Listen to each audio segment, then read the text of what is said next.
Hello dear students, welcome to Genesis. Let us continue the chapter How do organisms reproduce. आज के इस video में we are going to complete the chapter with a very important topic which is reproductive health.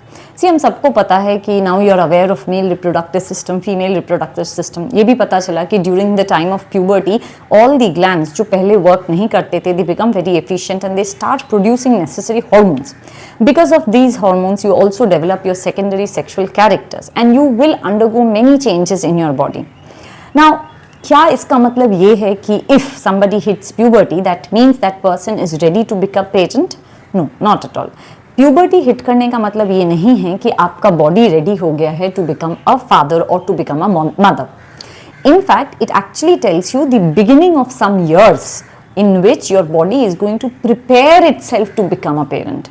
उस दौरान ये glands और अच्छे से काम करेंगे और आपके बॉडी को स्ट्रॉन्ग बनाएंगे so that you can become a parent. Like for specially for women the development of the uterus वो प्यूबर्टी के हिट करने के समय right at the age of 11 and 13 it does not mean that one can become a mother. You can, biologically you can, but you may not be able to give birth to a healthy child because आपका खुद का reproductive system completely developed नहीं है.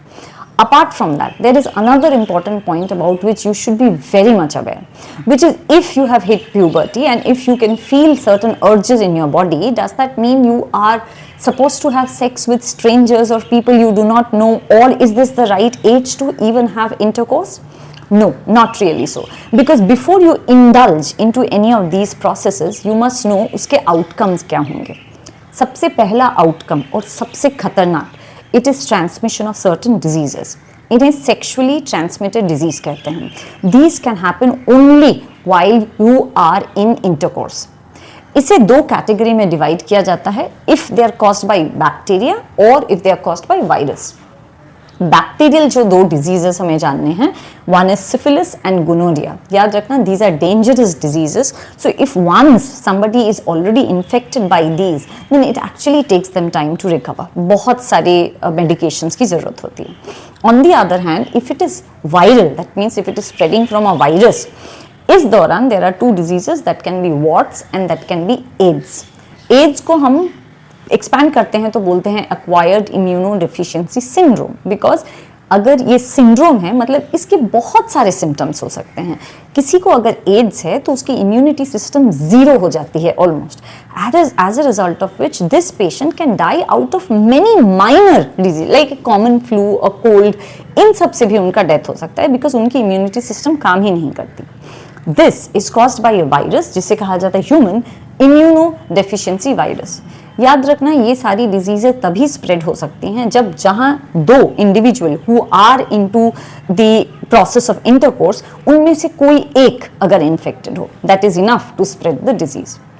इन diseases को prevent भी किया जा सकता है if you are wise about the partner you are choosing and about certain contraceptive methods, जिसके बारे में अब हम पढ़ने वाले हैं.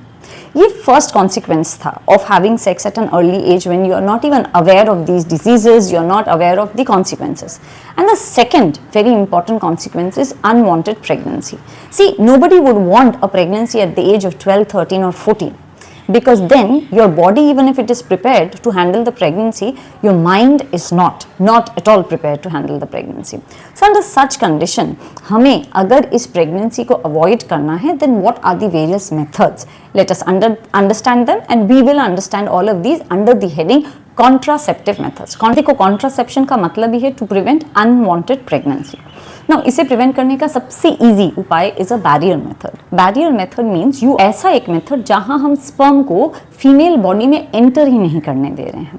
There are two devices that are used for this. One is condom. This is basically a covering which is worn by the men on their penis. Another is coverings in vagina. इन्हें diaphragm के नाम से भी जाना जाता है. इन दोनों cases में we are actually using coverings to prevent the sperm from coming in contact with the female body. या तो उसे वजाइना में पहना जाता है या it is worn on the penis. This is the method by which you can always prevent sexually transmitted disease because you are making sure that the male and the female fluid do not come in contact. बस इसी method से हम STD को avoid कर सकते हैं. याद रखना, बिकॉज इसमें mail and female fluid contact में ही नहीं आते हैं. The next method is hormonal method. In this, what you are doing is you are giving some pills to the female which will prevent her ovaries from producing eggs. इस method में the sperm will be released in the female body but there is no egg available for the process of fertilization. सो यहाँ fertilization नहीं होगा, but क्या male and female fluid exchange होंगे या नहीं? Of course they are going to be. तो क्या इस मेथड से हम एसटीडी रोक सकते हैं? No, not at all. Another important point याद रखना है, in case of using these pills, since these are chemicals जो फीमेल बॉडी के हॉर्मोन्स को इधर उधर करते हैं, they will have side effects on the female. So if there is a prolonged use of these pills, it is definitely going to cause trouble in the female body. The third method is known as intrauterine device. Again ये female body के लिए ही बनाया है. Intra मतलब within, uterine में uterus के अंदर. So in the uterus we use these devices, we implant these devices जैसे कि कॉपर टी, एक टी शेप्ड स्ट्रक्चर होता है, और लूप्स. इन दोनों डिवाइसेस को अगर फीमेल के यूट्रस में इम्प्लांट कर दिया जाए, या तो कॉपर टी या तो लूप्स, देन जो स्पर्म रिलीज होगा it can go up to the fallopian tube and fertilise the egg. Zygote भी बनेगा, जाइगोट डेवलप होकर एम्ब्रियो भी बनेगा, बट जब बात इम्प्लांटेशन की आती है then it will not be able to implant in the uterus because uterus में कॉपर टी या लूप्स लगे हुए हैं. This is a method by which there will be fertilisation but there will be no implantation. क्या इस method से STD avoid किया जा सकता है? नॉट एट ऑल, बिकॉज यहाँ again mail and female fluid का एक्सचेंज होता है. The last method is called the surgical method. इस मेथड में हम in case of male जो vast difference है, जिसका मेन फंक्शन है is to carry the sperm from the testis to the penis, उसे काट के लाइगेट कर देते हैं. That means उसे बांध देते हैं. As a result of which the testis will produce sperm, but the sperm will not reach penis. तो sperm cells का क्या होगा? They will degenerate there itself. इस चीज के साथ एक मिथ आता है कि अगर किसी मेल ने वासक्टोमी कर लिया then in that case he may lose the power to ejaculate. लेकिन साइंटिफिकली ये हो ही नहीं सकता, because we know that the penis discharges just not sperm, it discharges semen. Semen में ओनली 5% स्पर्म होता है and rest of it are the secretions produced by the seminal vesicles, prostate gland, bulbourethral gland.